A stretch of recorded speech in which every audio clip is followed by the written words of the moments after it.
Hello. I've been putting off talking about some of the books I read for the Booker shortlist. Shuggie Bain, How Much of These Hills Is Gold, and Burnt Sugar, which I finished the other day. Other books I've been talking about on the Booker this year, I've done one video on each. And for these, I was like, at the moment, I'm barely uploading anything and cannot be bothered to do 3 videos just on these books. So I'm going to be lazy and combine them into one video. I have my tea in my Nightmare Before Christmas mug. And at the moment I also have a hot water bottle because my flat is cold. So I am pregnant with warmth. So, first off, didn't really enjoy these books that much. Didn't think they were that great. But Burnt Sugar, I did really like. So I'm going to talk about these ones first. Right, yeah, then I'm talking about them in the order I've read them. Shuggie Bain. I was really looking forward to this one. It's like an 80s gay growing up novel. Set in Glasgow, working class. That sounds good.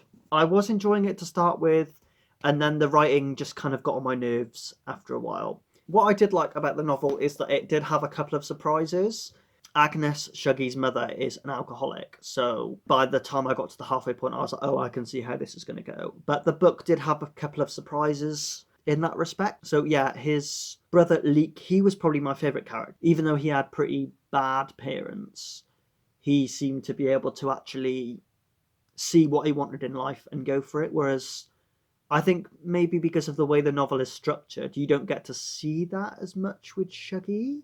So I think this novel is meant to be like a Bildungsroman. So it's Shuggie's coming of age story.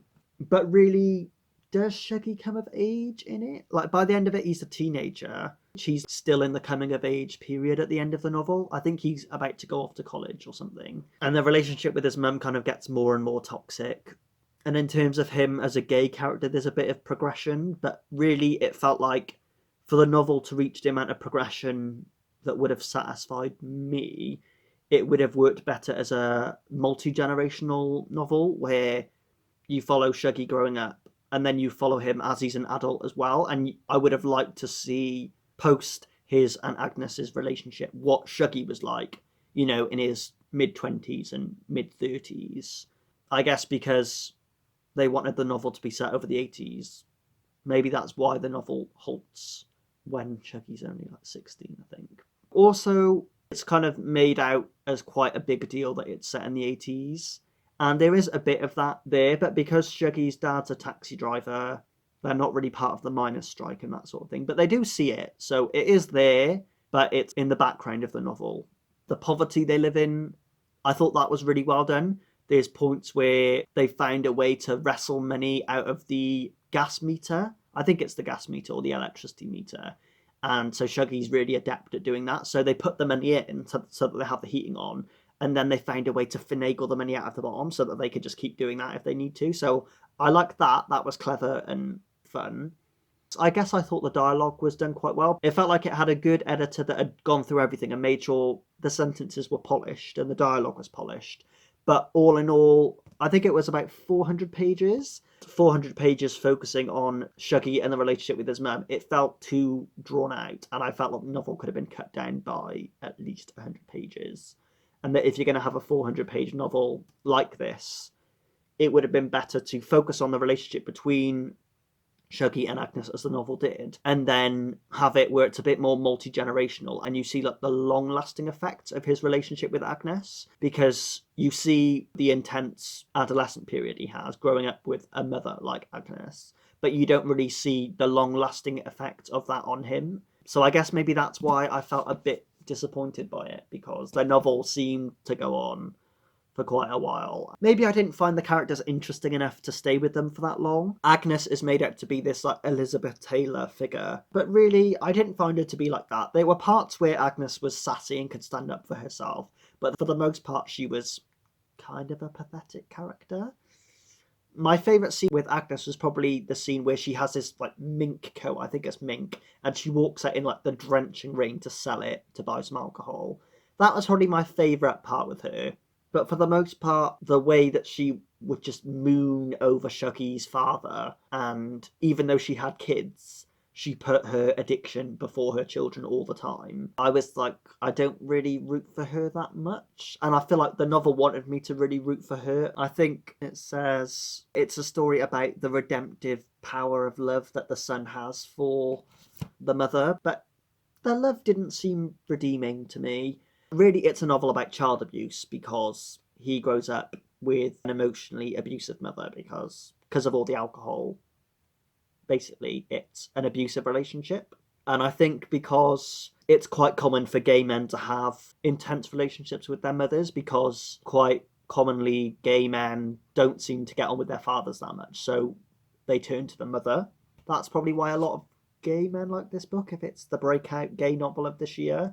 But for me, I just didn't find Agnes that great a character. Okay, she's flawed, but the novel, I felt like it was the novel's job to redeem her if she was meant to be a redeeming character, and I felt like the novel failed to redeem her. So a lot of the time it was making it like Shuggy as a victim.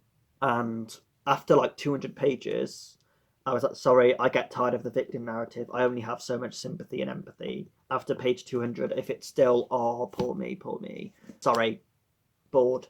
As a gay novel, I found it boring. Like, it wasn't doing anything new as a gay novel. And as a working class narrative, it wasn't really doing anything new either. But for me, I found the writing too slow and overly descriptive. And I've read better Scottish working class novels and better gay novels. So I think if you like Shuggy Bain, you would really enjoy Sunset Song by Lewis Grassic Gibbon. I love that novel. That was way better than this novel. And if you want to read more about working class people from like the north of England, I would recommend Pat Barker's earlier fiction, like Blow Your House Down or Union Street. Like, to me, as a novel portraying the working class, Pat Barker's fiction does much more interesting things than this novel. Sorry, folks, but that's the truth. All in all, boring. Time to move along. Okay, and now on to How Much of These Hills is Gold. Let's see, what does it say? Pure gold, dazzling, a truly gifted writer. Sebastian Barry said that one. And Garth Greenwell says, gorgeous, broken, soulful, feral. Do I think C. Pam Zhang is a gifted writer? No. To me, the prose felt very thin. I don't know how to describe the prose other than thin. And especially by the end of the novel, it was a bit all over the place. The story was quite simple, actually. The progression felt fairly consistent. The structure I could accept.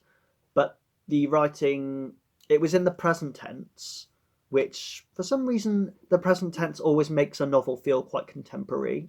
I guess because it's just quite a contemporary style to write in the present tense. Because the traditional tense fiction is like past tense normally, isn't it? So I thought that was okay. But for a historical novel in the present tense, it felt too thin. And Hilary Mantel, she writes historical fiction. Her Wolf Hall trilogy, that's set in the present tense. But that never feels thin. It always feels like the tense is used to make the past feel more alive. Whereas this, it made the past feel poorly fleshed out. In this novel, you follow Lucy, she's the main girl, and then she has a brother called Sam. And I think Sam was born a girl, but they grow up to identify as a boy. So the pronouns mainly focus on Sam as a boy, but there are parts where it does make clear that Sam was born as a girl. So I think towards the end of the novel, it showed a bit more of Sam, and it's really, really difficult for Sam to live his life as a man as he's. But I thought the main problems I had was A, the prose, B, there were things that happened that I just didn't believe. So the novel opens with the father, who they call Bar, not Pa or Papa, but Bar, B-A.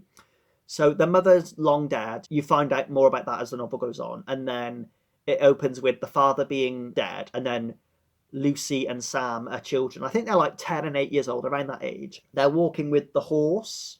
So they're walking, it's slightly after the American gold rush. So everyone's like, oh, yeah, we're going to come here for the gold. Oh, all the gold's gone. Oh, no, what are we going to do? Oh, our lives are ruined now. Oh. So they're walking with the horse. The two children are walking alone with the horse. And they've got the father's body in a sack on the horse.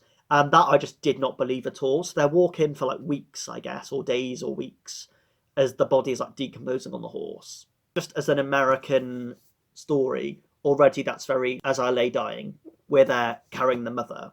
But that I really enjoyed As I Lay Dying, and I could believe that because the mother's in a coffin and they're carrying her. But in this, I was like, how are two children gonna carry a full grown man's body, let alone a dead body, and put that in a sack on a horse?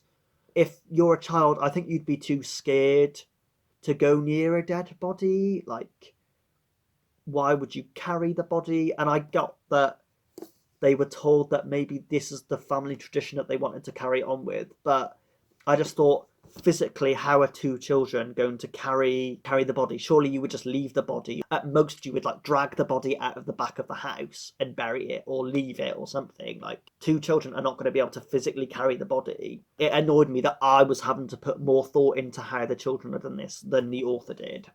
I won't put up with it. So right from the gate, I thought, this is kind of bullshit. But whatever, so they carry on and the body's decomposing on the horse and it's really disgusting and grim, and the novel really salivates over how grim it is. But I was just like, I do not believe that that would happen, so didn't believe that. And generally, the story towards the end, I thought, I'm glad the novel is only 270 pages. It was easy enough to read. It didn't drag way too much. I think because of the structure, it's like 3 parts. Because of the structure, it felt it was quickly paced enough. But by the end of the novel, let me read you some of the prose. Some of the prose was dire. Maybe the travel goes quicker on account of the gambling game Sam teaches to pass the time. This should worry Lucy. Sam's love for a fortune that rests on a stroke of luck. But she puts the old fears aside. She learns poker and checkers, how to lean forward with cards held close so that the man across the table will watch her chest and not bluff. Gold, grass, gold, grass, gold. Maybe the travel goes quicker on account of the buffalo. Bit further down. Gold, grass, gold, grass. Maybe the travel goes quicker on account of the land growing more familiar, the shapes of the hills each morning better fitted to the shapes in Lucy's dreams.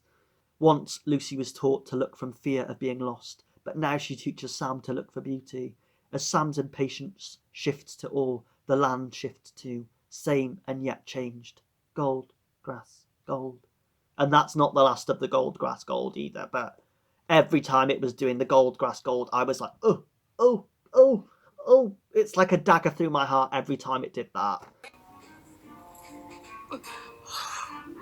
Oh, I had almost gagged just then. Very bad. Ugh. By the end of it, it kind of felt a little bit like Si Pam Zhang was hacking everything out on her keyboard, being like, please believe this story, please believe it. So, not good, really. So I am quite glad this didn't make the shortlist in the end. And this, I didn't really believe this should have made the shortlist either. Sorry, but that's the truth. So yeah, also as the American Dream theme is so heavily laid down in this book, to begin with, I was like, okay, I get that. And then as it went on, I was like, this theme is just so basically done.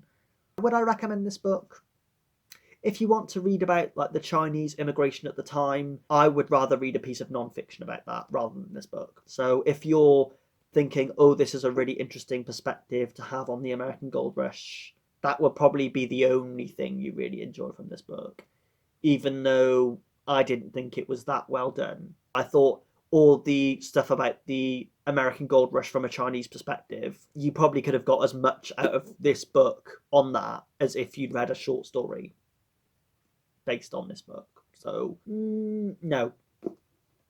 Right, and now on to Burnt Sugar. So that was the one I enjoyed the most out of these 3.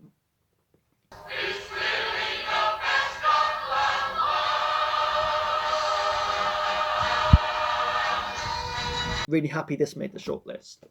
This is about Antara and her relationship to her mother, and her mother has dementia. So the novel is set over Tara getting diagnosed with Alzheimer's, and Tara is like, oh God, I hate my mother, but now I'm going to have to look after her, and the whole kind of fallout with that.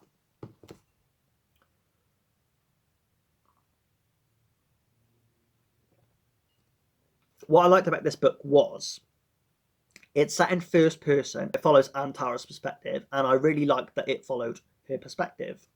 I thought the prose was sleek and good for the most part. There was a kind of venom behind a lot of the sentences that I really liked. This is like one of the books that was kind of trying to be as unsentimental as possible, which I think worked because the book does focus on a main character who has Alzheimer's. Obviously, the way the brain deals with its memories is changing a lot. It's going to go through Antara's past with her mother, but every memory is vicious. So I really enjoyed that. I thought the length of it was fine. It was like 220 pages, which I thought was the right length. And the writing on a sentence by sentence level was pretty good. So I am glad this made the list. Kieran from Katie Books, he did a review of this book, absolutely lauding it. And he said it was better than Midnight's Children. I've not read Midnight's Children. I've read some of the Satanic Verses. That was for a module at uni. I do want to read Midnight's Children and the Satanic Verses at some point, but for some reason I don't suspect this is better than Midnight's Children. So Kieran, did you read Midnight's Children properly? I thought this book was doing some good things, but I didn't think it was, an amazing, outstanding book. This didn't really read like a debut to me, which I liked. The last 50-60 pages felt the weakest. But up to that, I was really enjoying this. Until the end, I was liking Antara's relationship with her husband, Dilip. What does he do again? I can't remember his job, but he's, I guess, middle class, has a well-paying job, and he just seemed quite sexy. The whole way through their relationship, Antara seems to moan about him, and especially towards the end of it, she's moaning, and then, spoiler, she's like, I'm going to get pregnant to save my marriage. And I was like, probably not the best thing to do. Like, you seem like a clever person. Like, you would be able to have enough self-knowledge to know that a baby is only going to make the relationship worse.